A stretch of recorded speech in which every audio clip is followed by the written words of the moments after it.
What if you could see your business through the eyes of a cybercriminal before an attack begins? A leaked password is dangerous. A stolen session token can be worse, because it may let an attacker inherit an authenticated session and bypass the MFA prompt entirely. I'm going to map the professional audit workflow, find exposed corporate identities, compare them with internal access logs, separate stale data from immediate threats, and close every likely exploitation path. Stop treating the dark web like a mystery. For a defender, it is another intelligence source.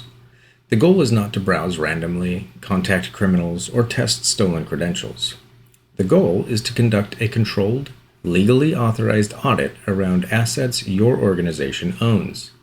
Today, in August of 2026, that means looking beyond ordinary password exposure.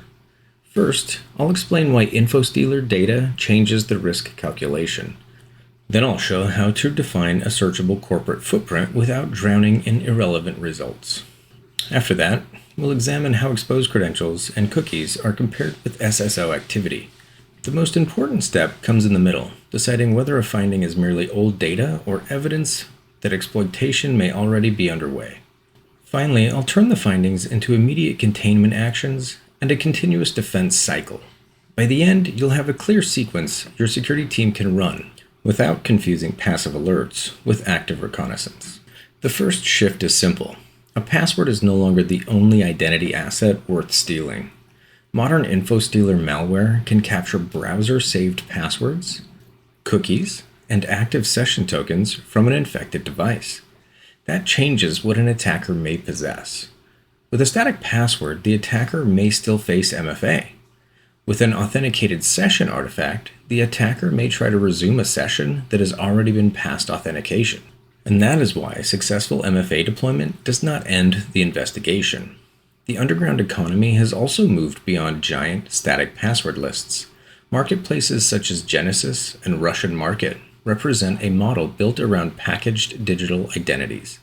The valuable unit is not always one username and one password. It can be a collection associated with a particular device, browser profile, corporate domain, and recent session. This is where basic monitoring reaches its limit. An automated alert may tell you that an email address appeared somewhere. It may not expose the surrounding context that determines urgency: the device source, the capture date, the presence of cookies, or the employee's actual access level. Manual reconnaissance adds that context.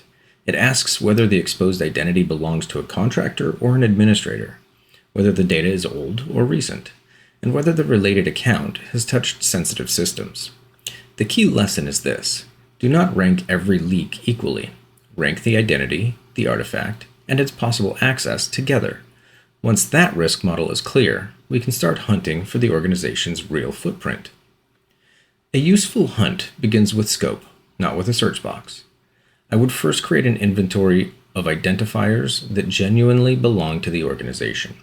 That includes the primary domain, approved subsidiary domains, common email formats, public brand names, and known aliases.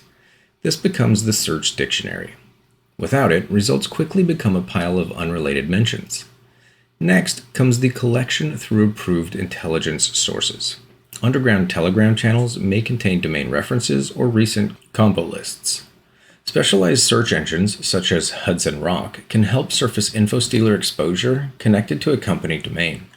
Advanced search queries can also combine company-owned domains with terms associated with logs, credentials, cookies, or combo lists. The purpose is precise discovery, not unauthorized access. Do not contact sellers, attempt to purchase access, or replay a discovered credential. For every relevant result, record the same fields: source, discovery time, claimed capture time, affected identifier, artifact type, and any visible device context. Consistency matters because the next step is prioritization. Start broad at the company level, then narrow toward high-risk identities. An exposed mailbox used for only newsletters is not equivalent to an account with production access. Look at the employee's access level, recent activity, and relationship to sensitive systems. Administrators, finance users, developers, and people with broad SSO access deserve faster review because the possible impact is greater. This converts an underground mention into a defensible internal case. We now know what was found, when it appeared, and which identity it may affect. But discovery alone cannot tell us whether the attacker has already acted. For that, we need the technical deep dive. This is where the audit either becomes actionable or stays superficial. Handle any acquired material only inside an approved investigation environment. Preserve the original evidence, restrict access, and extract only what is needed to identify affected corporate assets. I would classify each finding into 3 buckets. The first is plaintext credentials. The second is browser cookies or session artifacts. The third is context, capture dates, device details, domains visited, and the identity connected with the record. Never validate a token by trying it against live services. Treat a potentially active artifact as dangerous until the organization revokes it. Now compare the finding with internal SSO and access logs. Search for the affected user, the approximate exposure window, recent authentication events, and access to sensitive applications. Look for activity that does not fit the expected pattern. That could include an unusual source, a new device context, unexpected application access, or activity inconsistent with the user's recent history. The source material alone proves exposure. Internal telemetry helps determine whether the case may have progressed towards exploitation. Freshness is the next filter. A legacy password tied to a retired system belongs in the record, but it does not carry the same urgency as a recently captured session artifact connected to a current production identity. I would score freshness using the claimed captured date, the account's current status, password change history, session revocation history, and recent SSO activity. If the exact validity is uncertain, choose containment over experimentation. At the end of this phase, every case needs a clear status: stale and documented, exposed but not correlated, or exposed with suspicious internal activity. That final category changes the entire response. It means this is no longer just a dark web finding, it may be an active incident. Here's the biggest mistake teams make. They treat leaked passwords as the incident. It is only the clue.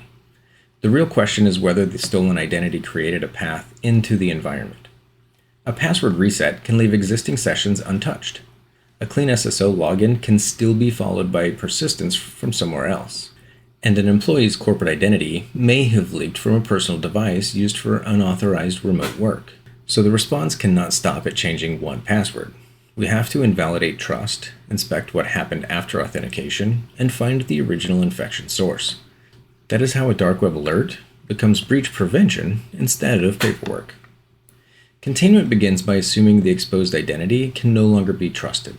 For the affected user, revoke active sessions globally, reset compromised credentials, review recovery methods and authentication factors. If the account carries meaningful access, deploy a hardware-bound security key and require fresh authentication before access is restored. Then, investigate the source of the leak. InfoStealer exposure may originate from a personal device that stored corporate credentials or supported unauthorized remote work. Ask which device was used, whether browser password saving was enabled, and whether corporate applications were accessed from that device. The goal is not to blame the employee. The goal is to prevent a newly reset credential from being captured by the same infected environment. Next, audit what the identity could have changed. Review recent application access, account settings, mailbox rules, newly registered authentication methods, newly created accounts, and privilege changes. Search for signs that an attacker attempted to preserve access after the original session disappeared. A password reset and session revocation solve the immediate identity problem. They do not automatically remove a backdoor account or another persistent mechanism. The response should follow a clear order. First, revoke sessions. Second, reset and strengthen authentication. Third, isolate or remove the suspected source device. Fourth, search internal systems for suspicious use and persistence. Finally, document the timeline from the claimed capture through the last confirmed internal activity. This is also where business context matters. A compromised user with broad production access needs a wider audit than a low access account. The original risk ranking should determine the depth and speed of the response. Once the immediate pathways are closed, the last job is making sure the same pattern is found faster next time. The complete workflow is now straightforward.